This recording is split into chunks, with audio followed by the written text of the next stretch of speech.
হঠাৎ করে ইচ্ছা হলো মটরশুটির কচুরি বানাই। শীতকাল তো পড়েই গেছে, তাই এই রেসিপিটা তো করা মাস্ট। যেমন ভাবা তেমন কাজ, মটরশুটি বাড়িতেই ছিল তাই রান্নার তোড়জোড়ে লেগে পড়লাম। প্রথমেই মটরশুটি ও কাঁচা লঙ্কা একসাথে সিদ্ধ করে মিক্সিতে পেস্ট করে নিতে হবে। এবারে কড়াতে সাদা তেল গরম করে আদা, হিং ও কালো জিরে ফোড়ন দিয়ে ওই পেস্টটাকে দিয়ে শুকনো শুকনো করে ভেজে নেবো এবং ওপর দিয়ে মশলা দেবো ধনে, জিরে ও লবণ।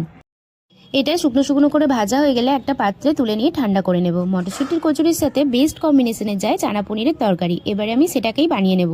প্রথমেই নারকেলগুলোকে ভেজে নেব এবং পনিরগুলোকে ছোট ছোট সাইজ করে কাট করে নেব। কড়ার মধ্যে অল্প পরিমাণে বাটার দিয়ে পনিরগুলোকে হালকা করে এপিট ওপিট ভেজে নিয়ে গরম জলের মধ্যে তুলে রাখবো। এতে কিন্তু পনিরগুলো বেশ সফট থাকে। এবারে ওই তেলের মধ্যে মৌরি ফোড়ন দিয়ে হালকা করে ভেজে নিতে হবে যতক্ষণ না পর্যন্ত সুন্দর গন্ধ বেরোয়। তারপর লবণ, হলুদ, ধনে, জিরে ও কাশ্মীরি লঙ্কা দিয়ে আরো কিছুক্ষণের জন্য ভেজে নিয়ে দিয়ে দেবো আদা বাটা। আদা বাটাটাকে কিছুক্ষণ নাড়িয়ে চাড়িয়ে ওর মধ্যে দিয়ে দেবো টমেটো পিউরি এবং সমস্ত কিছুকে ভালো করে মিক্সড করে নিয়ে ওর মধ্যে দেবো দুধ দিচ্ছি কারণ এই রান্নাটা করার জন্য আমি কোনো জলের ব্যবহার করব না। আবারও সমস্ত কিছু ভালোভাবে মিক্সড করে নিতে হবে এবং দিয়ে দিতে হবে কাজু, পোস্ত ও চালমগজ বাটা। আগে থেকেই আমি নুন দিয়ে আলু ও চানা সিদ্ধ করে রেখেছিলাম। এবার চানা ও আলু ভালোভাবে মশলার সাথে মিক্সড করে নিয়ে দিয়ে দেবো নারকেল ভাজা এবং আগে থেকে ভেজে রাখা পনির। আর কি, কিছুক্ষণ ফুটলেই রেডি হয়ে গেল আমাদের চানা পনিরের তরকারি।